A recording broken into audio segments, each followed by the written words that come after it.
안녕하세요. 이번 시간에는 전 시간에 이어서 효율적인 디지털 표현에서 그림 정보와 소리 정보에 대해서 알아보는 시간을 가지도록 하겠습니다. 자, 여러분들 다 준비됐습니까? 자, 그러면 한번 이번 시간의 핵심 개념에 대해서 한번 알아보겠습니다. 이번 시간의 핵심 개념은 그림 정보 그리고 소리 정보입니다. 그림 정보와 소리 정보는 우리가 디지털 표현으로 말하자면 컴퓨터로 어떻게 저장이 되느냐, 그 부분에 대해서 한번 공부해 보도록 하겠습니다. 자, 이번 시간의 이제 학습 목표에 대해서 한번 보겠습니다. 그림 정보의 표현 방식에 대해 말할 수 있다. 그리고 소리 정보의 표현 방식에 대해 말할 수 있다. 여러분들이 이제 이 부분을 쭉 다 학습하게 되면은 학습지를 통해서 한 번 더 복습을 해가지고 여러분들이 한번 자기가 공부한 것이 제대로 됐는지 한번 확인하는 시간을 또 가져보겠습니다. 자, 그러면 이제 여러분들도 한번 교과서도 꺼내보고 한번 공부를 같이 또 해보겠습니다. 자, 화소라는 그림 정보를 표현할 적에는 화소, 픽셀이라는 이런 말이 나옵니다. 화소. 우리가 이 화소 이야기할 적에는 여러분들이 스마트폰을 살 적에 야, 이거 몇만 화소냐, 뭐 1200만 화소냐 이렇게 쭉 나오죠. 이거는 뭐냐? 이 점이라고 합니다. 화소, 픽셀. 자, 요거는 뭐냐? 봅시다. 모니터에서 더 이상 나올 수 없는 가장 작은 점. 우리가 TV나 컴퓨터 이런 모니터 쭉 보면은 아주 자세히 보면은 점으로 다 이루어져 있습니다. 점으로. 이런 가장 작은 점이 이렇게 모여가지고 하나의 그림을 이루고 이렇게 됩니다. 그래서 우리가 여기에, 요 픽셀 화소수가 많으냐 적느냐에 따라서 해상도를 따질 수가 있겠죠. 여러분들이 알고 있는 그 해상도는 디지털 형태로 작성된 그림이나 사진의 선명도를 나타내는 그런 척도가 되겠죠. 그래서 화소수로 이렇게 결정하고 이렇게 하는데 한번 보겠습니다. 요 그림 정보를 표현하는 방법에는 두 가지 방식이 있습니다. 비트맵 방식과 그리고 벡터 방식이 있습니다. 자, 비트맵 방식. 색상값을 가진 점들이 모여 그림을 표현하는 방식입니다. 자, 그런데 여러분들이 여기에 조금 전에 선생님 말했다시피 모니터에 보면은 이렇게 작은 점으로 이루어져 있다고 했죠. 이렇게 쭉 작은 점이 이렇게 뭉쳐서 하나의 그림으로 이루어지는데, 여기 보면은 이 비트맵 방식은 이런 해바라기를 그릴 적에 이런 점을 색깔을 쭉 해가지고 이렇게 하나의 그림이 완성됩니다.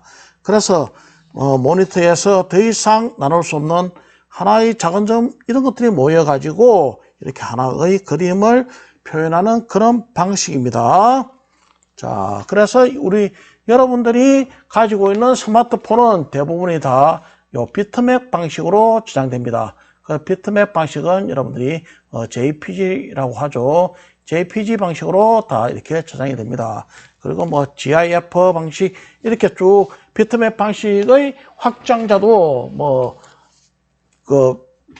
JPG라든지 GIF라든지 JPEG라든지 이렇게 확장자가 있지만은 여러분들이 가지고 있는 스마트폰으로 사진을 찍으면 대부분이 JPG로 이렇게 저장이 되는 것을 볼 수가 있습니다. 자, 그 다음 벡터 방식. 요 벡터 방식을 또 보겠습니다. 자, 벡터 방식은 수학적 정보로 그림을 표현하는 그런 방식입니다. 그래서 우리가 X좌표, Y좌표의 좌표값을 가지고 그림을 표현하는데, 여기에서 선의 길이와 굵기, 색상 등을 표현해가지고 이 벡터 방식으로 우리가 컴퓨터에 저장하게 되는 것입니다. 그래서 이렇게 그림을 쭉 그리게 되면은 요 좌표값을 가지고 수식을 바탕으로 좌표값을 가지고 이렇게 그림을 표현합니다. 이렇게 그림을 표현한 방식인데, 이 벡터 방식으로 하게 되면은 조금 전에 우리가 여기 비트맵 방식과 벡터 방식의 결정적인 차이점이 있습니다. 요 비트맵 방식은 우리가 사진을 찍을 적에 256가지의 자연시작을 거의 다 표현을 해줄 수 있습니다. 그래서 아주 그림이 아주 실제 사실감이 나면서 아주 그 그림이 다양한 색상이 표현되면서 아주 사실적으로 표현되는데, 방금 말한 벡터 방식으로 하게 되면은 그 삼원색을 위주로 해서 몇 가지 색밖에 구현을 못 합니다. 그래서 색이 아주 단조로워요. 그렇지만은 이 벡터 방식으로 또 그림을 저장하게 되면은 좋은 점도 있습니다. 어떤 점이 좋으냐? 요것은 확대를 하면은 이런 해바라기를 벡터 방식으로 이렇게 표현하게 되면은 확대를 해도 조금 전에 봤다시피 이런 것처럼 이런 그림은 이렇게 확대를 하면 이런 식으로 깨져 버려요. 그림이. 여러분들이 그 게임을 하다 보면은 JPG 방식으로 그려진 비트맵 방식으로 그려진 그림들은 이렇게 이렇게 깨지는 경향이 나타납니다. 하지만 벡터 방식으로 그리게 되면은 이렇게 아무리 확대해도 깨지지 않고 원그림 그대로 표현하게 됩니다. 그래서 주로 하지만 요거는 또 다양한 색상 256가지의 자연색을 표현하지는 못하죠. 이런 벡터 방식은. 그래서 이런 벡터 방식으로 그려진 것은 이렇게 확대해도 깨지지 않기 때문에 주로 플랜카드 같은 것을 이렇게 제작할 적에 요 벡터 방식으로 저장합니다. 우리가 플랜카드 같은 거 이렇게 현수막 같은 거 보면은 굉장히 크게 확대된 글씨를 볼 수가 있는데, 엄밀하게 말하면은 그런 글씨로 보일 뿐이지 하나의 그림, 벡터 방식으로 저장된 그림입니다. 알겠습니까? 그리고 방금 말한 비트맵 방식으로 하게 되면은 다양한 색상을 또 표현해 주는 대신에 또 이렇게 확대를 하게 되면은 깨지는 그런 케이스가 나타나기 때문에 이 벡터 방식과 비트맵 방식의 그런 장단점이 이렇게 있습니다. 자, 그러면은 이제 소리를 또 표현하는 그런 것을 방법을 또 한번 또 보겠습니다. 우리가 음악 같은 거 들을 적에 분명히 소리인데 이것이 또 어떻게 0과 1이라는 이진수로 표현돼 가지고 또 이렇게 우리 귀에 이렇게 소리로 들리느냐. 자, 한번 보겠습니다.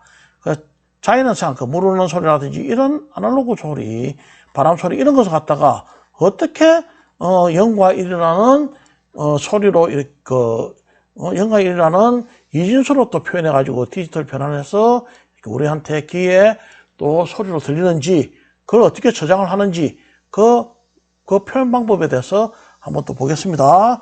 요 소리를 갖다가 이렇게 컴퓨터에 저장할 적에는 제일 처음에 소리를 표본화, 샘플링을 합니다.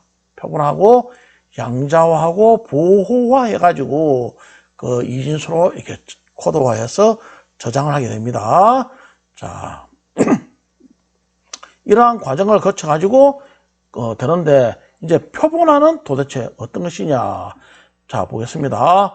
아날로그 소리 자료를 일정한 시간 간격으로 잘라 진폭의 크기를 디지털 값, 0과 1 이렇게 코드를 해서 변환하는 그런 과정이 바로 표본화입니다.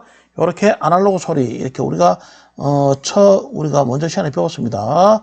먼저 시간에 이렇게 아날로그 이런 표현 방법을 디지털로 딱딱딱딱 끊게 되겠죠. 이런 식으로 해서 표본점을 딱 찾아가지고 이진수로 딱 표현합니다. 그 다음 양자화 과정은 또 어떻게 됩니까 하면은, 자, 양자화 요거는 표본화에서 선택된 신호의 크기, 진폭을 정해진 대표값으로 정수로 표현하는 단계입니다. 자, 한번 보겠습니다. 자, 이렇게 소리를 양자화 단계에서 이렇게 표본점을 보고 진폭을 갖다가 또 아날로그로 된 것을 갖다가 진폭을 정수로 이렇게 딱딱딱 합니다. 여기에 2.2 같으면 2 가장 정수로 이렇게 소수점은 떼버리고, 또는 반올림하고 해서 이렇게 2, 5, 7 이렇게 되죠. 2, 5, 7 이런 식으로 쭉 변환해가지고 정수로 딱 표현해가지고, 2 같으면은 우리가 이진수로 또 1을 갖다가 0011이 0000일이 00 00 01 00 1이 00 101이 이렇게 이진수로 다 표현합니다. 그래가지고 2인수로 다 해서 저장합니다. 2도 저장하고 5도 저장하고 7도 저장하고 이런 식으로 저장해가지고 양자화시키는 그런 단계가 바로 이런 단계입니다. 그 다음 이렇게 해서 이제 부호화시킵니다. 양자화된 신호들을 2인수로 표현하는 단계. 자 봅시다. 이렇게 2, 5, 7, 5, 3, 3 이렇게 쭉 나와 있죠. 아까 소점을 갖다가 전부 다 반올림 해가지고. 그래서 이런 우리가 그 이진수로 표현하면 0, 1, 0 이래 되겠죠. 0, 1, 0. 그 다음 10진수 5를 또 2인수로 표현하면 1, 0, 1 이래 됩니다. 그 다음 7은 1, 1, 2. 이렇게 해서 쭉 이렇게 전부 다 부호화시켜 가지고 1, 0, 1이면 뭐 가령 뭐 도다, 레다, 미다 이렇게 부호화시켜 가지고 그렇게 해서 그 소리를 저장을 하게 되는 것입니다. 자, 어떻게 보면 참 사람이 참 굉장히 똑똑한 겁니다.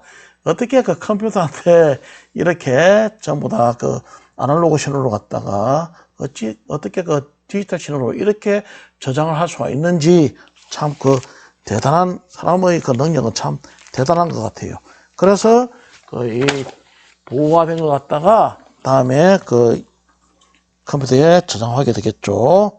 그래서 우리가 이렇게 처음에 이렇게 표본화 시켜 가지고 그 다음 이렇게 신호를 정수로 표현해서 하나하나 이렇게 정수화된 걸 갖다가 다시 이진수로 이렇게 쭉 표현해 가지고 결국은 컴퓨터에 이렇게 저장을 하게 됩니다. 그렇게 해서 소리를 표현하게 되는 것이죠. 그래서 나중에 우리가 사람들이 들었을 적에는 아름다운 음악 소리가 우리 귀에 들리게 되는 것입니다. 자, 그러면은 한번 우리가 이번 시간에 배운 내용을 이제 또 다시 한번 물음을 통해서 학습지를 통해서 한번 알아보는 시간을 가지겠습니다. 그림 정보의 표현 방식에 대해 두 가지만 말해보세요. 쭉 나와 있죠. 우리가 잘 모르는 사람은 또 앞부분에 다시 되돌려서 보면 됩니다. 자, 비트맵 방식과 벡터 방식이 있다 이야기했었죠. 자, 그리고 또 한번 보겠습니다. 소리 정보의 표현 방법에 대해 말해보세요. 자, 그래서 이 부분도 조금 전에 했다시피 표본화해서 샘플링 해가지고 양자화 그리고 부호화 과정을 거쳐가지고 소리 정보가 컴퓨터에 저장이 되고 그 0, 1, 0 이런 식으로 그 다 2인수로 저장이 되겠죠. 그 저장이 된 걸 부호 과정을 거쳐서 우리 컴퓨터에 저장하게 되면은 그 우리 귀에 이렇게 아름다운 음악 소리로 다시 재생이 되게 되겠습니다. 자, 한번 생각해 봤습니까? 자, 그럼 한번 정답을 한번 보면서 여러분들이 생각한 정답과 또 여기에 나온 정답하고 이렇게 맞는지 여러분들도 한번 확인해 보겠습니다. 자, 그림 정보의 표현 방식. 비트맵 방식과 벡터 방식이 있다. 이렇게 했죠. 비트맵 방식은 여러분들 스마트폰으로 찍는 사진 같은 경우는 이렇게 비트맵 방식으로 저장된다. 그리고 확장자는 JPG 또는 JPEG로 저장된다. 이렇게 알아두고 요 벡터 방식은 주로 이제 그 프랑카드 이렇게 현수막 같은 거 글씨를 저글지게 글씨를 아무리 확대해도 깨지지 않게끔 되었으니까 그럴 때 많이 사용하는 그런 방식이다. 벡터 방식이다. 특히 요즘 로고 같은 거 할 적에 로고 그림을 또 3D식으로 이렇게 그릴 적에 이 벡터 방식을 또 많이 쓰는 경향이 있습니다. 자, 그 다음 소리 정보의 표현 방법. 자, 컴퓨터 기기 재생 시 디지털 변환 작업을 필요로 한다.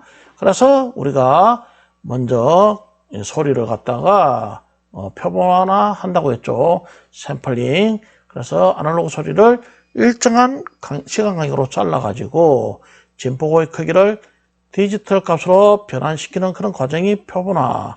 그렇게 이야기했었죠. 그 다음 양자화 우리가 과정을 거치다 했죠. 조금 전에 여기 표본화 과정에서 이렇게 샘플링 된 것을 그 신호의 크기를 정해진 대표값, 그런 정수값으로 변환하여 표현하는 그런 단계라고 했죠. 그 다음 부호화 과정을 거쳐서 부호화는 이인수 형태로 이렇게 바꾼다고 했죠. 그렇게 해서 나중에 컴퓨터에 저장되어서 우리 귀에는 아름다운 음악으로 재생되는 그런 원리를 가지게 되겠습니다. 자, 이제 다음 시간에는 우리가 자료와 정보의 분석 2단원에서 자료의 수집과 분석에 대해서 이제 여러분들과 같이 한번 공부해 보도록 하겠습니다. 여러분들 수업한다고 수고했습니다. 다음 시간에 만나요.